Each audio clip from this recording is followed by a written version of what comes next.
just people here, especially, not just here, now everywhere, they are just finished partying.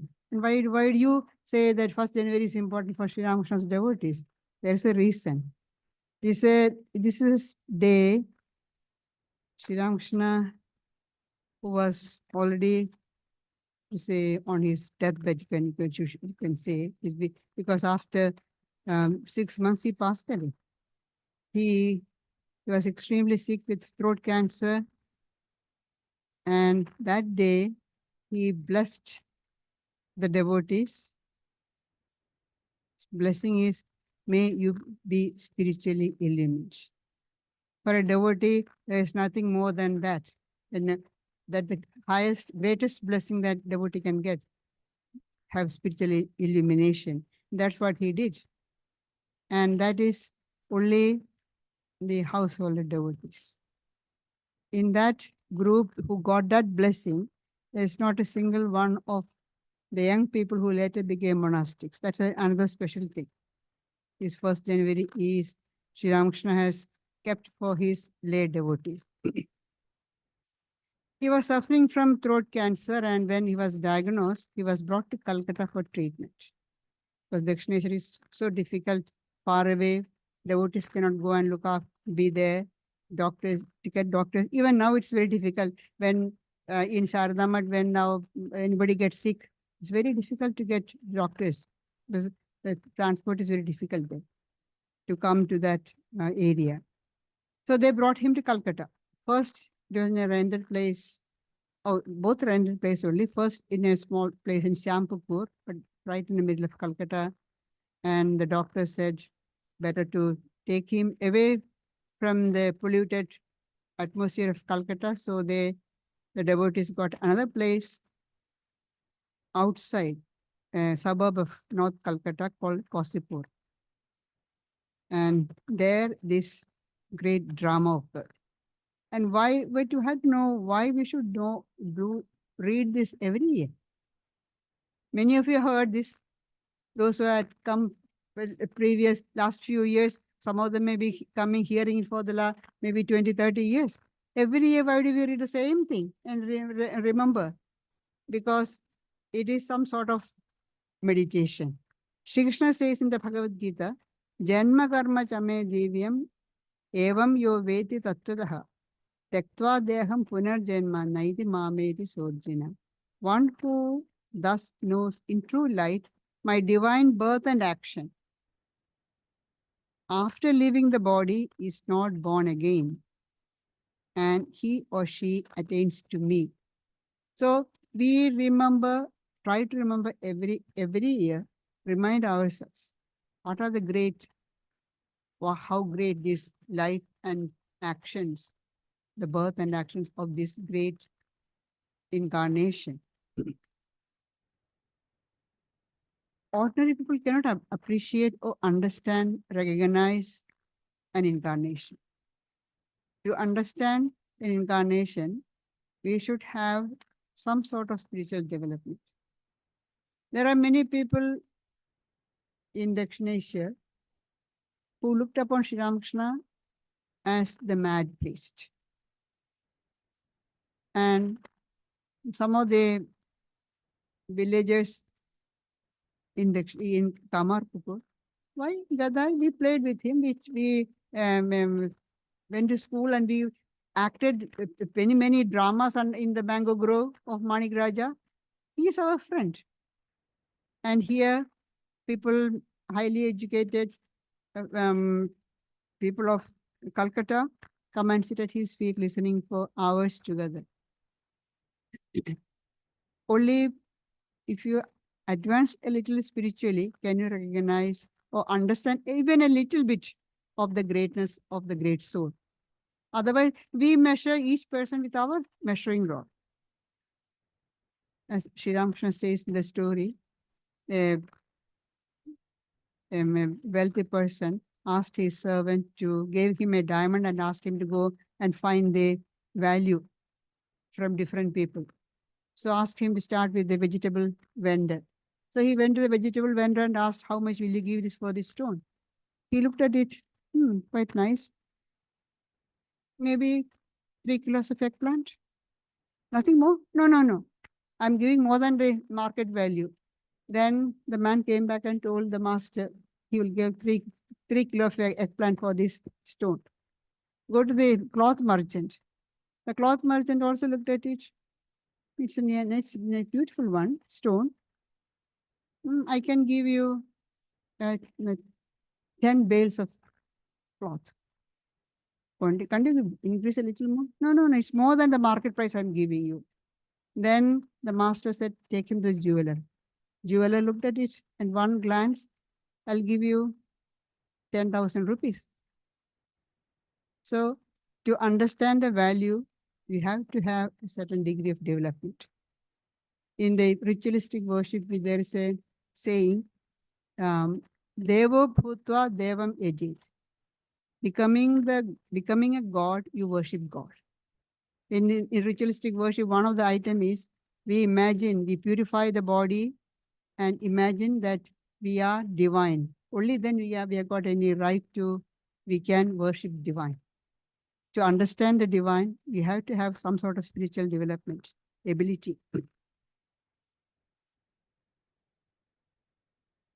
But those who have this understanding, they thrive on repeated recollection.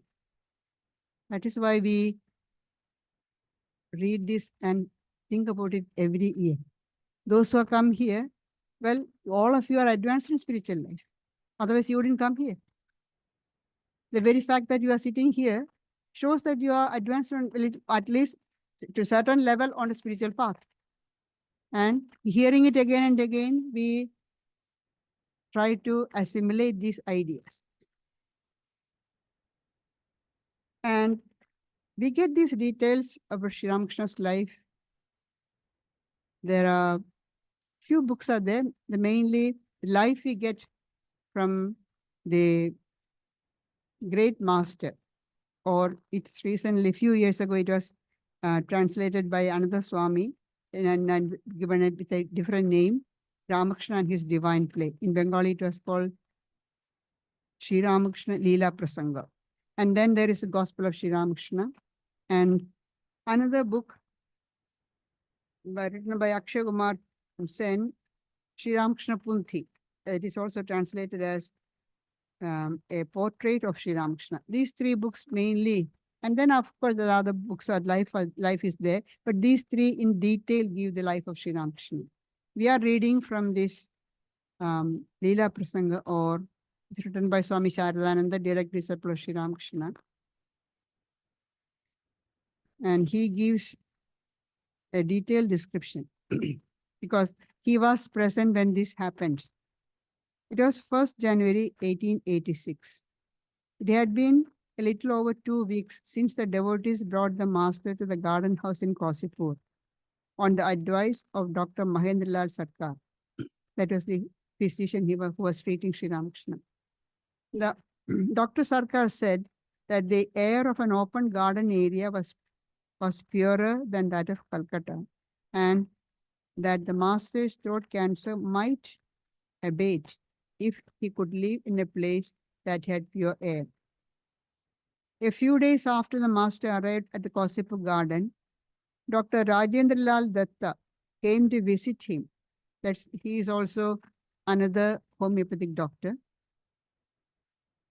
and prescribed Lycopodium 200, a homeopathic medicine that gave him a little relief. But since his arrival, the master had not descended even once from the upper floor to the ground floor, nor had he walked in the garden. It's a beautiful, spacious garden, but he could not. But on the 1st day of January, he felt much better, and in the afternoon expressed a desire to take a walk. So the devotees were excited. You have to remember it's winter there in India.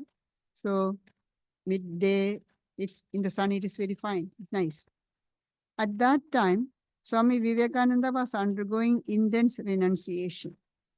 He had given up worldly prosperity and was living with the master, striving for God realization by practicing various kinds of sadhana according to his instructions. Vivekananda would kindle a sacred fire under a tree and spend nights in meditation, japa, devotional singing, and study. Junior Gopal, Kali, and some other devotees would help him in his sadhana by bringing the articles he needed. They also practiced spiritual disciplines to the best of their abilities. See, these are all young devotees, young men who are staying there and looking after Sri Ramakrishna. Household devotees, they have their family. They cannot spend time the whole time. So they will come in the daytime, make on see to all the arrangements and bear the expenses. But the young men, they were staying and looking after Sri Ramakrishna and doing their spiritual practices under Sri Ramakrishna's guidance. And Swami Vivekananda, at that time, he was still Narendra. Narendra told the other young men, see, who knows, he may give up his body soon.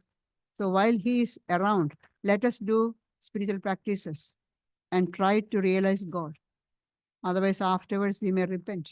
Oh, we should have done. It will be too late.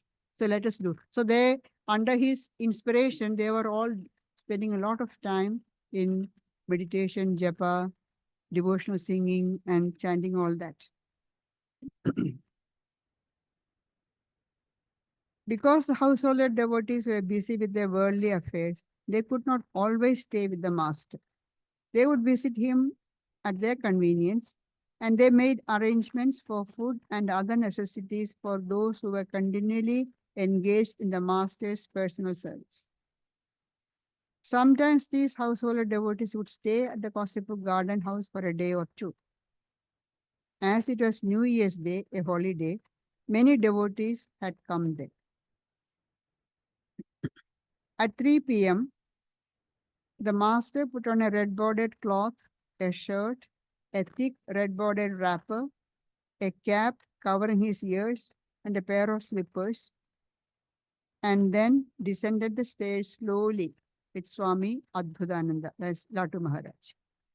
He closely examined the main hall because once he had come in, he hadn't come out of the room all this time. So he closely examined the main hall, went through the western door, and began to walk along the garden path. Seeing the master walking, some household devotees followed him joyfully. Vivekananda and other young disciples had observed a vigil the night before, so they were asleep in the small room next to the main hall on the ground floor. When Adbhutananda saw that the devotees were accompanying the master to the south side of the pond in the front of the hall, he thought it unnecessary to go further. Now they are going with him. The devotees are following him, so there is no need for him to go. In the meantime, he can clean the room. Sri Ramakrishna is gone out of the room. So he and Swami Sharadananda, Sharath, both of them took that opportunity to clean the room thoroughly. He returned to the house and called another young disciple, that's Swami Sharadananda, who has written this. Both of them busied themselves in sweeping and cleaning the master's room upstairs and in airing his bedding and clothing in the sunshine.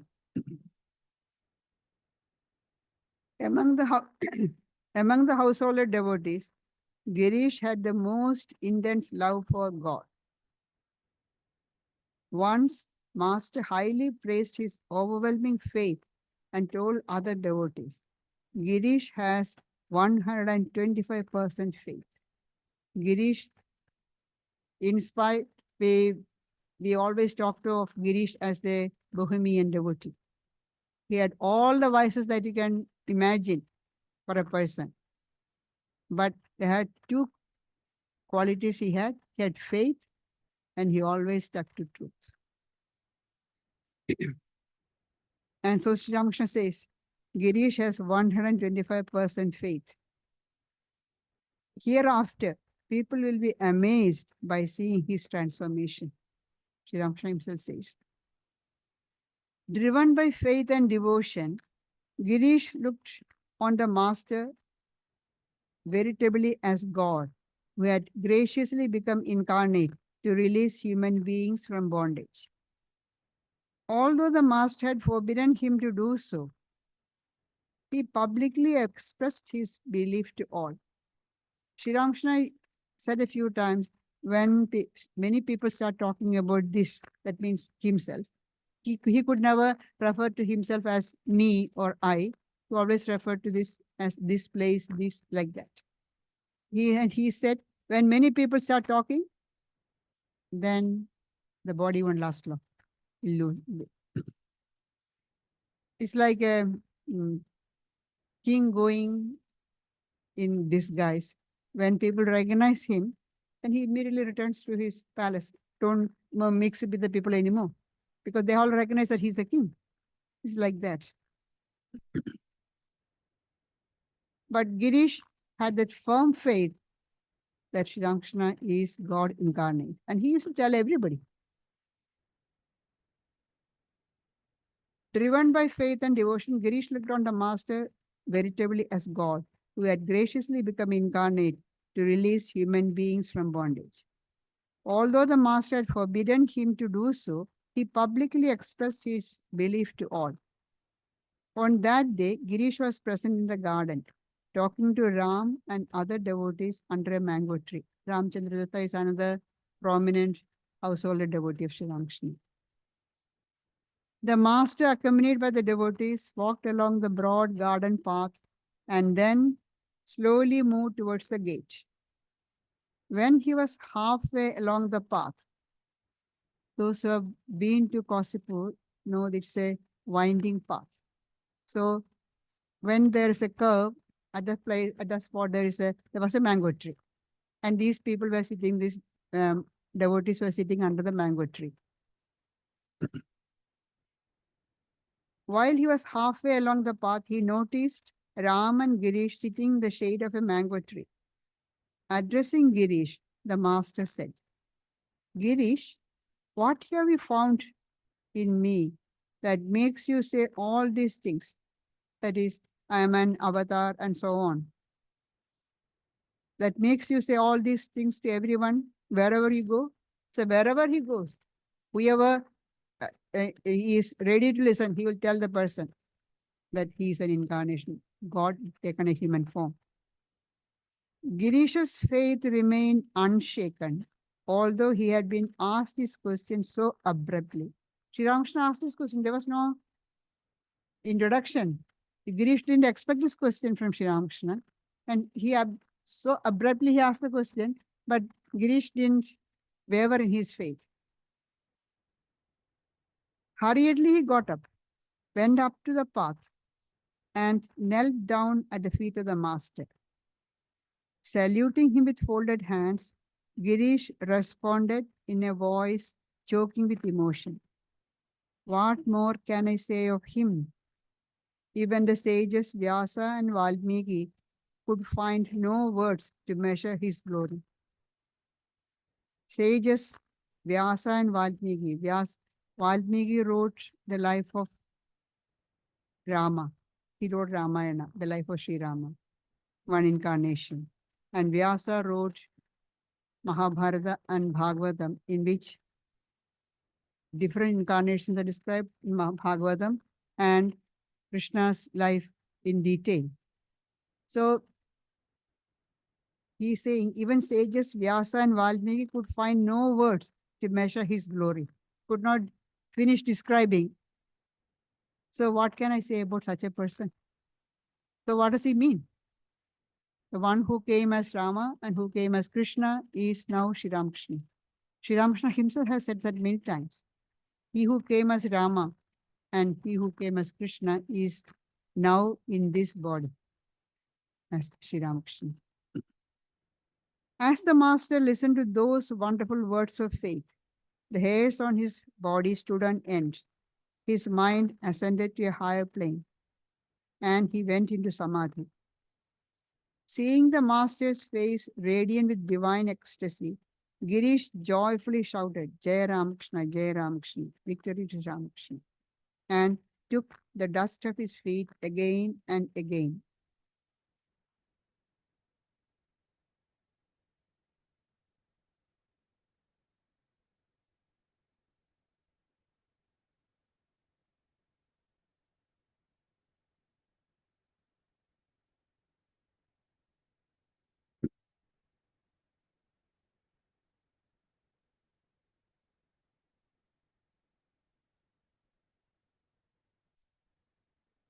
Girish's sincere faith expressed in those words so moved the master that he said to the devotees while looking at Girish, "What more need I tell you? I bless you all. May you all be illumined."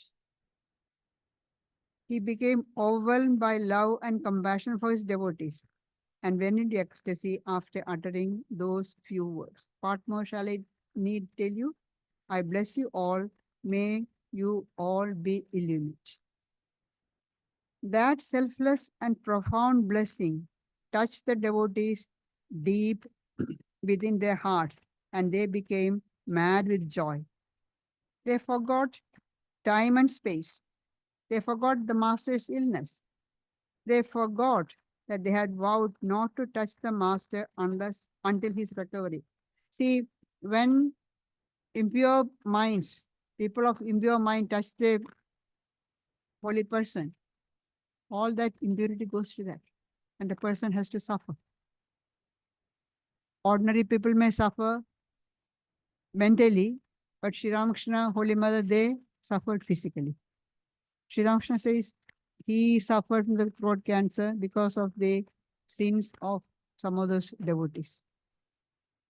So when it was known, became a known fact to all the devotees that Sri Ramakrishna is suffering because of when we touch the feet, our sins go to him and he is suffering more. So they decided nobody will touch his feet.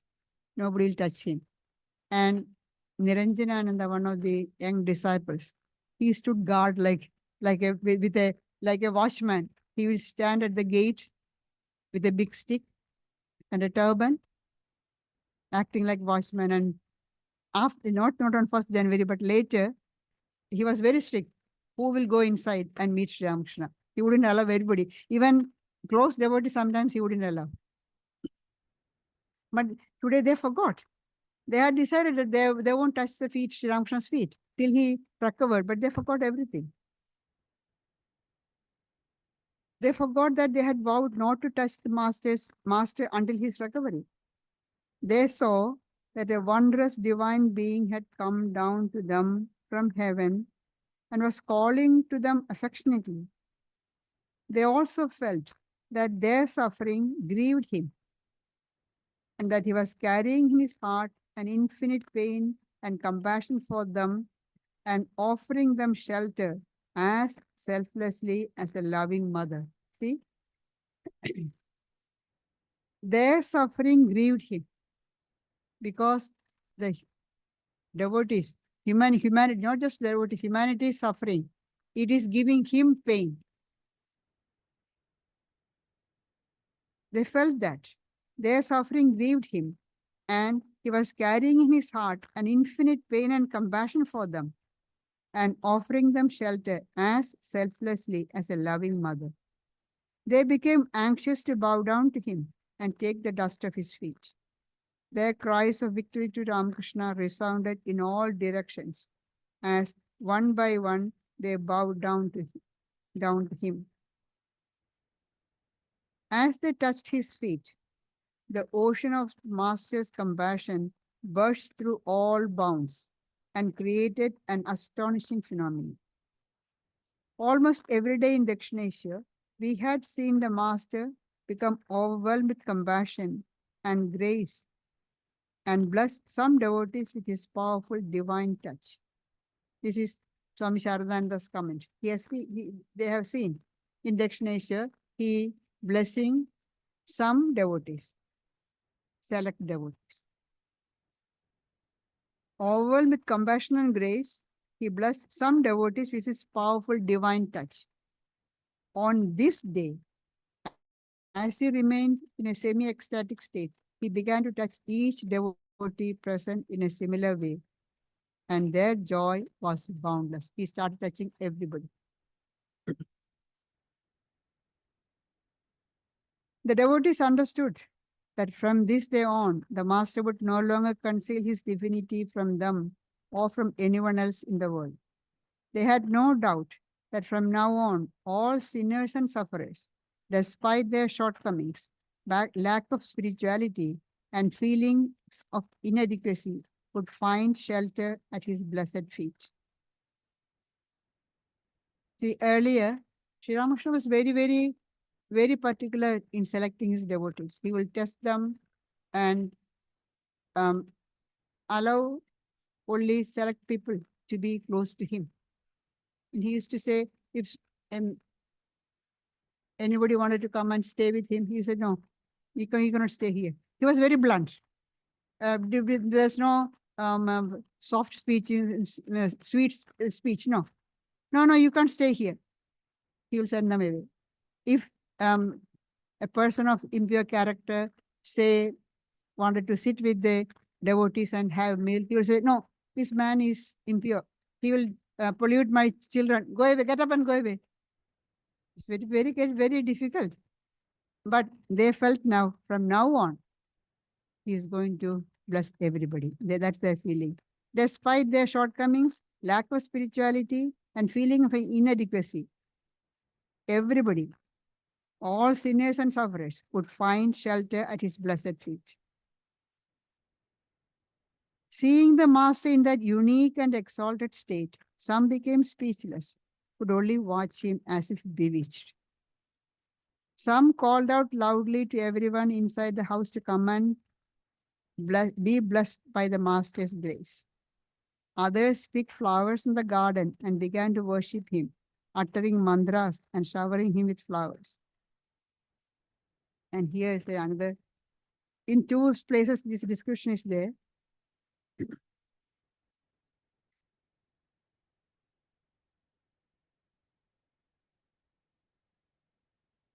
The Master's wonderful divine touch generated an incredible spiritual mood in the mind of each devotee.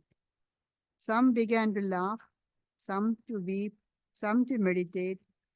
Some, out of overflowing joy, began to loudly call for others to come and receive the unbounded grace of the merciful Master. Hearing the commotion and ecstatic shouting, some of the Master's young disciples arose from sleep, and others threw aside their work. Earlier we said some of the young disciples, they were sleeping after meditating, spending the whole night in meditation and prayer. And others were like Latu and Sharath, they were cleaning the room. Those who were sleeping, they woke up and came out. And those who were working through their work, threw aside their work. Rushing to the spot, they saw the devotees behaving like madmen, encircling the Master on the garden path. Immediately they realized that the Master was bestowing grace on all, enacting the same divine play that he had performed in Dakshineswar, when out of ecstasy, he had blessed a few special devotees. Some of the household devotees were later interviewed about their experiences at that time. One person became intoxicated and joyful, as if he had drunk bhang, a beverage of pulped marijuana. Another man had a vivid vision. When he closed his eyes, he saw the divine form upon which he had previously meditated daily, but he had never been able to visualize. Yet another devotee felt a mysterious substance or force creeping upward within his body, filling him with bliss.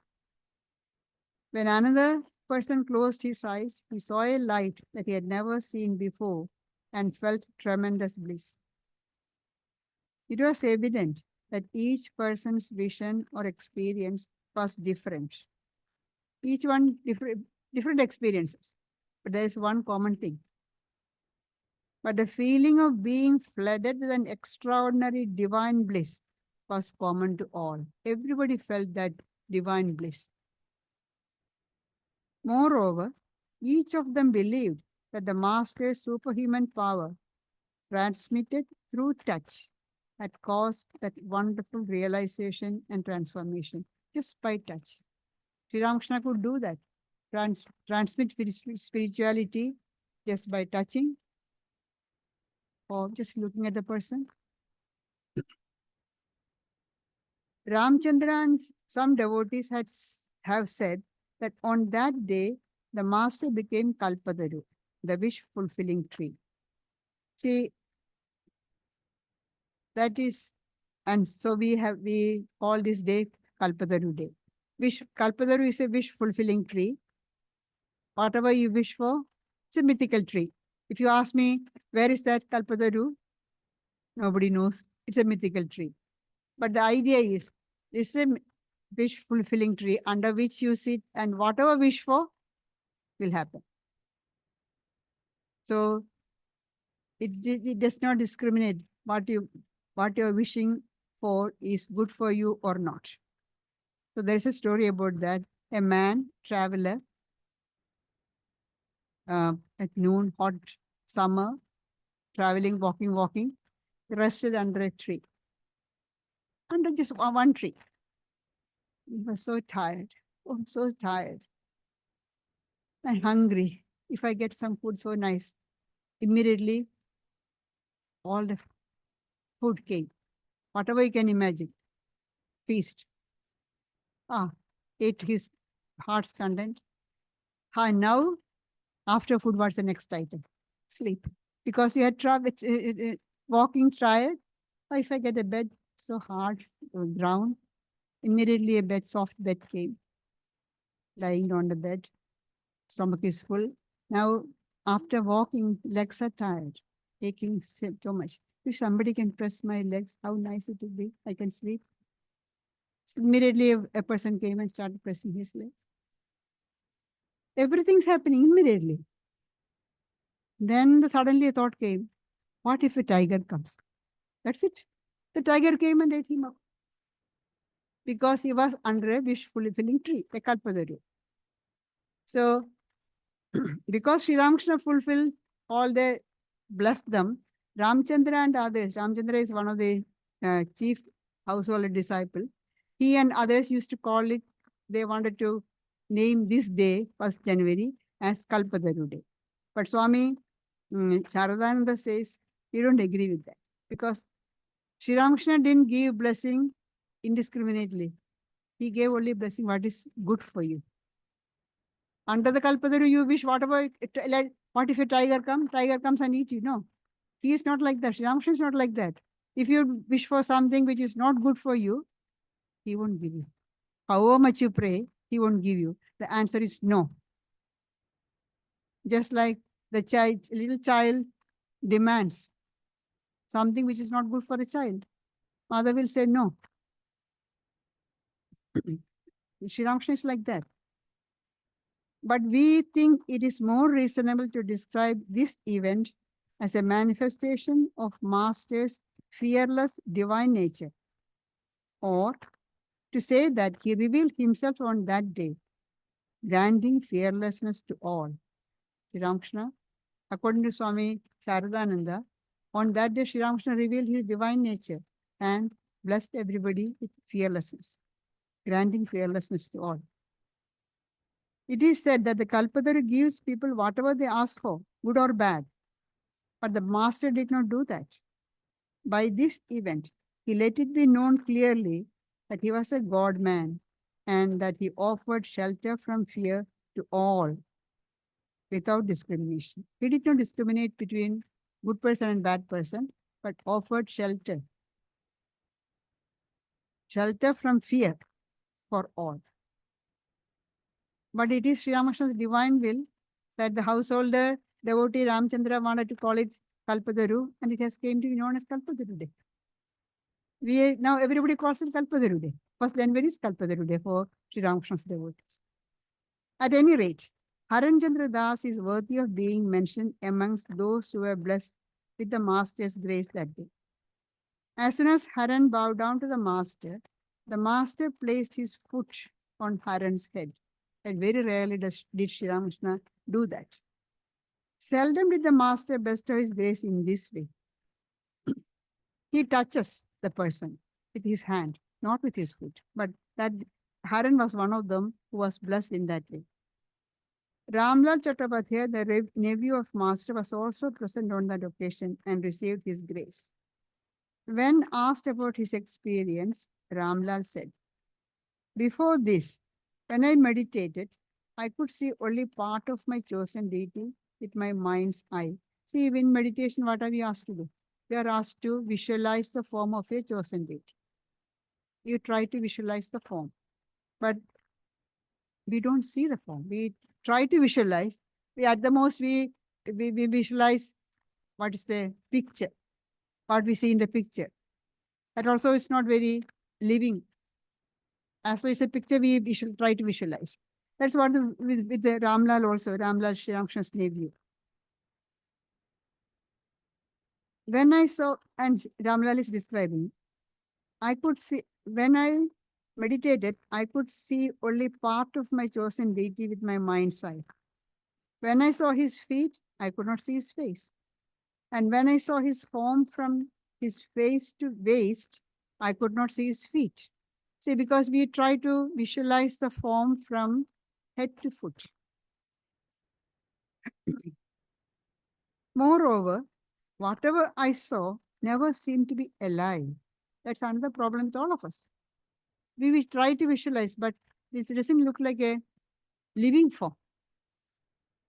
But no sooner had the master touched me that day than the whole form of my chosen deity appeared in my heart as a living presence, benign and effulgent. We remember 9 or 10 devotees who were present on that day.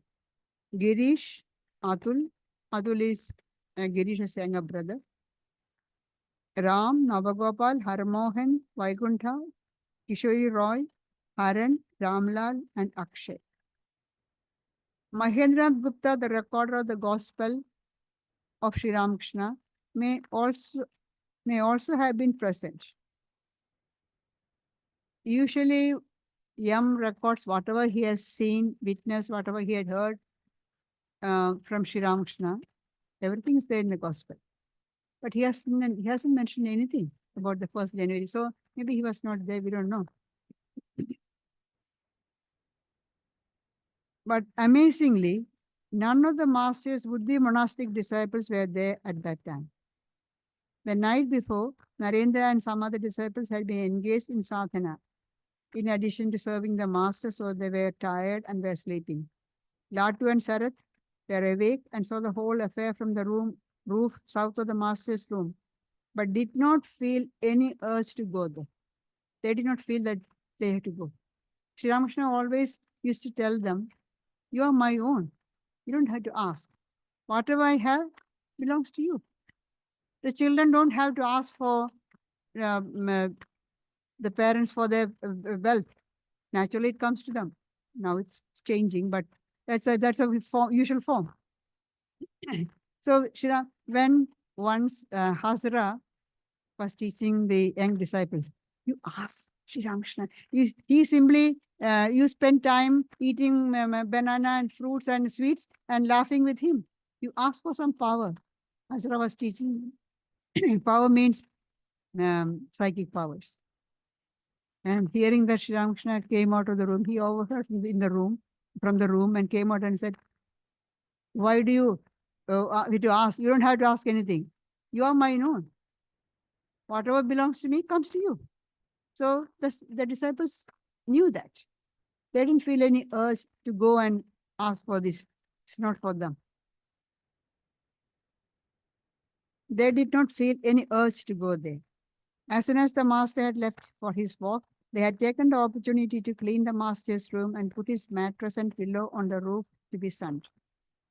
Because they did not want to inconvenience the master by leaving their work unfinished, they felt no inclination to go there. We interviewed several devotees who were present on that occasion about their experiences. We shall conclude this subject by recording what Vaikuntha has told us. Vaikuntha met the master about the same time that we did. Actually, Sharat Maharaj and Vaikuntanath Sanyal, they were very close friends. So they both came at almost the same time to Sri Ramakrishna. The master initiated Vaikuntha with a mantra and blessed him. That very rarely the Sri Ramakrishna writes, give a mantra. Many times he just touches the person and the spiritual current is roused, Kundalini roused. Master initiated Vaikuntha with a mantra and blessed him.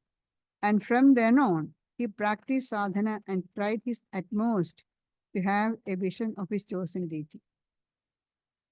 He understood that he would not succeed without the master's grace. So, from time to time, he fervently prayed to the master. When the master became ill and had to move to Calcutta and then to Kosipur for treatment, Vaikuntha had the opportunity to ask him 2 or 3 times to fulfill his heart's desire. What is a desire? To have the vision of his chosen deity. The master smiled graciously and reassured him, saying, "Wait a little. Let my disease be cured. Afterwards, I shall do everything for you." But then the disease not getting cured. Vaikuntha was present on the events of 1st January, when the events of 1st January took place.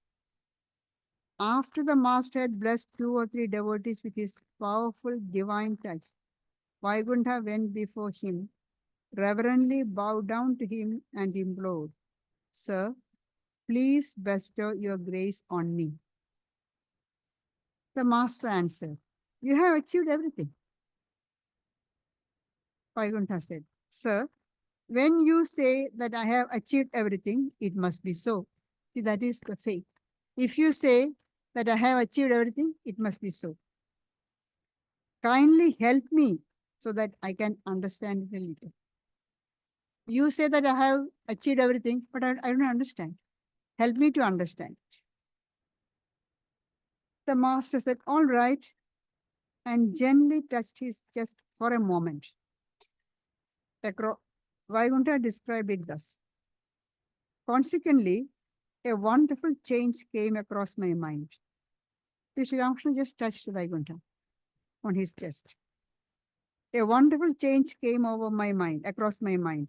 I began to see the master's gracious, smiling, and luminous form in the sky, the houses, the trees, all human beings, and in everything else. I saw in all directions. Wherever he looked, he saw only Sri Ramakrishna's luminous form. I was overwhelmed with extreme bliss. See, if you, those who have read the life of Swami Vivekananda will know, once Narendra, young Narendra was sitting in front of Sri Ramakrishna's room, in the veranda, and talking with Hasra. Narendra did not believe in Advaita, so he was making fun. Sri Ramakrishna said, "Everything is consciousness, Brahman." So Narendra was joking, "Oh, this pot is Brahman, this cup is Brahman." What a ridiculous thing. And joking with Hazara, and both of them were laughing. Sri Ramakrishna came out and said, "What are you talking?" and just touched Narendra. And Narendra saw everything as consciousness. After some time, he went home. He went back to Calcutta, went home. The tram is consciousness. I went home. The mother is serving food. Mother is consciousness. Food is consciousness. He ate for some time, lay down. Everything is consciousness. Nothing, no material thing. Everything is consciousness. And that he says that experience continued for a week. And after a week, that intensity reduced. And he started seeing everything as though in a dream. Still, the external reality hadn't come to him. He started seeing everything as though in a dream. One day he was walking, and on the roadside there's the iron railing. He went and hit his head on that to find whether it is real or dream. Because everything is dream-like. When the carriage comes, horse carriage is coming on the street, he didn't feel like moving out of the way. He's seeing in a dream. It took more than 2 weeks for that experience to reduce. Seeing everything consciousness. Here, Vaikuntha is seeing everything, everywhere, Sri Ramakrishna. I began to see the master's gracious, smiling, and luminous form in the sky, the houses, the trees, all human beings, and in everything else I saw in all directions. I was overwhelmed with extreme bliss. At that time, I saw both of you, Charat and Latu, on the roof, and called to you loudly, "Oh, you all, wherever you are, come here right now." That spiritual mood and vision continued for some days, even in the waking state. I was amazed and spellbound by seeing the Blessed Master in all things. This experience remained whether I went to the office or elsewhere on business. See, 1st January is a holiday, but then 2nd January you have to go back to work, just as you people have to. So Vaikuntha also had to go back to work, but he is seeing Sri Ramakrishna everywhere. How can you do the work? Imagine if you seeing Sri Ramakrishna everywhere and tomorrow you go back to work, what will you do? My work suffered because I couldn't concentrate on my regular duties. When I realized this, I tried unsuccessfully to stop that vision for a while. Unsuccessfully, he couldn't. I now understood a little why Arjuna was afraid when he had the vision of the cosmic form of Lord Krishna and why he prayed to Krishna to withdraw it. See, in the 11th chapter of the Gita, you can see Arjuna saying, I'm getting frightened. I'm losing all sense of time. I just losing everything. My mind is so disturbed. Please withdraw the form. I can't bear it anymore. And a person of Arjuna's caliber, who is a constant companion of Sri Krishna, God incarnate. So imagine how spiritually advanced, we don't call it because they are not ordinary spiritual aspirants. They are of divine class, separate class, category itself. But still, Arjuna could not withstand that vision. He asked Krishna to withdraw it. So he's saying, I now understood a little why Arjuna was afraid when he had the vision of the cosmic form of Lord Krishna and why he prayed to Krishna to withdraw it. I remembered that the scriptures said liberated souls dwelt in the same exalted state of consciousness.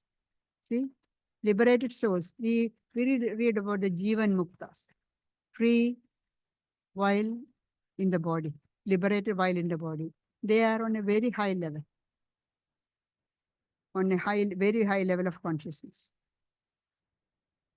I now got a little glimpse from this experience of how much desirelessness is necessary for a person to remain continuously in that state. To remain in that high state of consciousness, you have to be extremely desireless. With any little bit of desire will bring the mind down. Sri Ramakrishna, when his mind always goes into samadhi, how did he bring the mind down to the ordinary plane of consciousness? By keeping some desire.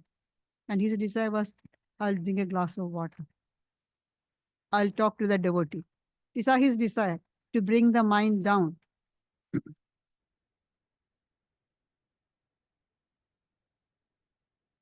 I now got a little glimpse from this experience of how much desirelessness is necessary for a person to remain continuously in that state.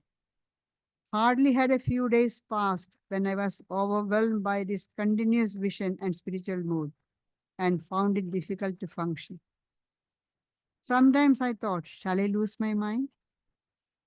At last, I prayed to the Master fearfully, oh Lord, I'm not able to contain this spiritual fervor. Please release me from this state. See? Woe to human weakness and stupidity. Now he is repenting after that. Woe to human weakness and stupidity. Now I think, why did I pray that way? Why didn't I have the faith in him and wait patiently to see what the ultimate result would be?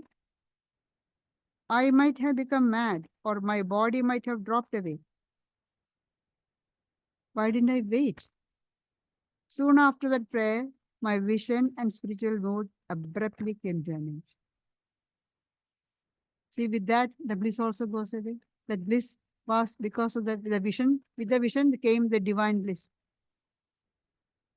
Soon after that prayer, my vision and spiritual moods abruptly came to an end.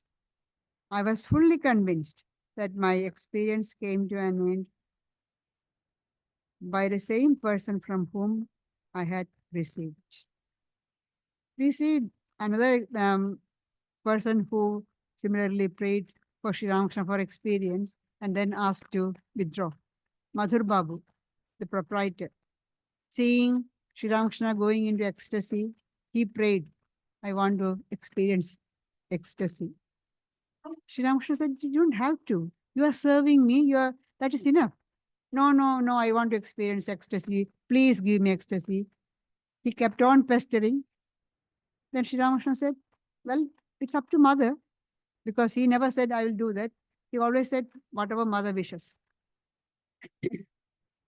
This is the first time we can say, Sri Ramakrishna is saying, I am blessing you, like that. Otherwise, he'll always say, whatever mother, divine mother wants. So one day, suddenly, Madhur Babu, they had the ecstasy. He started laughing, weeping, and he could not attend to his work. Then all the people start saying, what happened to this young Babu? Must be surely the young priest must have done something. Then it continued for a few days. Who is going to look after the vast estate? Then he had to tell Sri Ramakrishna, no, this ecstasy is good for you, not for me. Immediately withdrawn, gone. The same thing with him. Yeah, please. Oh Lord, I'm not able to contain this spiritual fervor. Please release me from that state. I was fully convinced that my experience came to an end by the same person from whom I have received it. But perhaps because the complete cessation of that vision didn't arise in my mind as I prayed, he kindly kept a little of that experience in me. See, because Vaikuntha didn't pray that you remove it completely. Just say that I can't withstand it. Please release me. Because the complete cessation of that vision didn't arise in my mind as I prayed, he kindly kept a little of that experience in me. I could see that divine, effulgent, gracious form of the Master several times a day and was overwhelmed with joy and blessedness. He could see that now and then. There are here some of the names that mentioned here. See, Girish, Atul, Ram, Navagopal, Harmohan, Vaikuntha, that's the one we read. Then Kishori, Roy, Haran, Ramlal, Akshay. Navagopal sent, Sri Ramakrishna, he went to Sri Ramakrishna and said, please bless me. Sri Ramakrishna said, chant the name of God. We are householders. I've got so much of responsibility to look after families there. He had family and children. So where is the time? Then repeat the name of God at least once. He said, just like Girish said, can't do. But then he said, then Sri Ramakrishna said, can you repeat, chant my name? Very rarely he says that, can you repeat, chant my name? He said, yes, I can do that. That's enough. And so this Navagopal used to, when he comes back from his work, he used to call the children of the neighborhood and tell them, clap the hand and say, Jai Ramakrishna. And then he will distribute sweets. So after some time, the children came to know, as soon as you see them, hey, there comes Jai Ramakrishna. And we all had to do is say Jai Ramakrishna and he will give us sweets. So he used to do that. And his wife was also a great devotee. Nistarini Devi, she fed Sri Ramakrishna with her own hand. Sri Ramakrishna could not bear the touch of anybody impure. On Holy Mother's birthday, we heard the incident how, Sri Ramakrishna didn't give the whole incident, but an impure person touched the plate of Sri Ramakrishna's food and he couldn't eat it. So Sri Ramakrishna asked Holy Mother to give word that she won't hand it to anybody else. And you remember what Mother said? If anybody calls me mother and asks for something, I cannot refuse. But here this lady she fed Sri Ramakrishna sweets with her own hand. And Sri Ramakrishna opened the mouth and she was putting rasagullas in the mouth. And she saw a snake absorbing that. Kundalini. Kundalini, we always speak of as the serpent, coiled up energy. And she saw not Sri Ramakrishna eating, a snake taking that sweets. So that shows what sort of, how highly evolved that lady was. And Akshay, Allal, Kishori, so many of them are there. But we cannot say just because they had that spiritual experience, they all could contain that grace. Unless you are prepared, you cannot contain the grace of God. Grace of God gives His grace all the time, but we have to prepare ourselves to receive the grace. Unless we prepare ourselves, unless we remove everything, all the extra things from our heart, how can we receive the grace? Our heart is already full with prejudices, biases, anger, greed, lust. Where is the place? Space for grace to come. We have to remove all these things and make ourselves grace worthy. Then we will be able to contain the grace. Otherwise, God's grace comes, but we are not able to contain it. Some of the devotees who had those experiences, we see their life didn't change. After that, after a few days, they are back to saying normal play. People who were there. But of course, they were in the company of Sri Ramakrishna. They were far advanced than us. That we can definitely say, because they were in the company of Sri Ramakrishna. But this is a special day for the devotees of Sri Ramakrishna, householders. And this time, for us here in Australia, with our daylight saving, this is the exact time. We are 5.5 hours ahead of India. It's 3 o'clock, they say. We are 8:30, 8 o'clock. We are close to that time.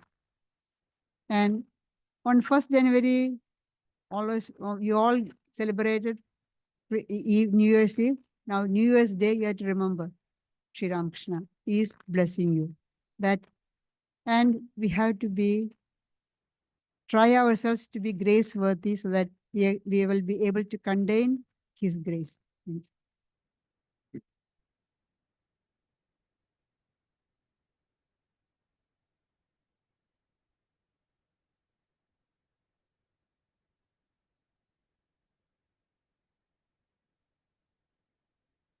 Just reminded, as we've been announcing, from tomorrow evening, Gayatriprana will be at Dharma, our retreat centre in Robertson. There'll be a retreat there led by her until Monday evening, the 6th of January. There's still some space available if you're interested. Then we have Swami Vivekananda's birthday is on Tuesday, the 21st of January. In the evening at the nunnery, Sharon's Department Nunnery, Gayatriprana will be doing a reading. There'll be some arati songs, silent meditation. So you're welcome to attend at the nuns on the Tuesday, 21st of January. Sunday, 26th of January, we had the public celebration of Swami Vivekananda's birthday here in Vedanta Hall. There will be a panel session with Vivek Trivedi and myself. We're going to be exploring the theme, the digital world, problems and prospects, a Vedantic view. We'll also be having a talk by Pravrajika Gayatriprana, who will be visiting once again from India for a few weeks. We'll be very honored to have her with us. On Sundays, the 5th, 12th and 19th of January, the nuns will be here in Vedanta Hall from 11 a.m. to 12 noon. There'll be some spiritual reading and silent meditation. So you're most welcome to attend those events and be with the nuns here in Vedanta Hall. So now please stay back and get a share of the sweets and savories that have been offered. Happy New Year. Hope it's a peaceful year.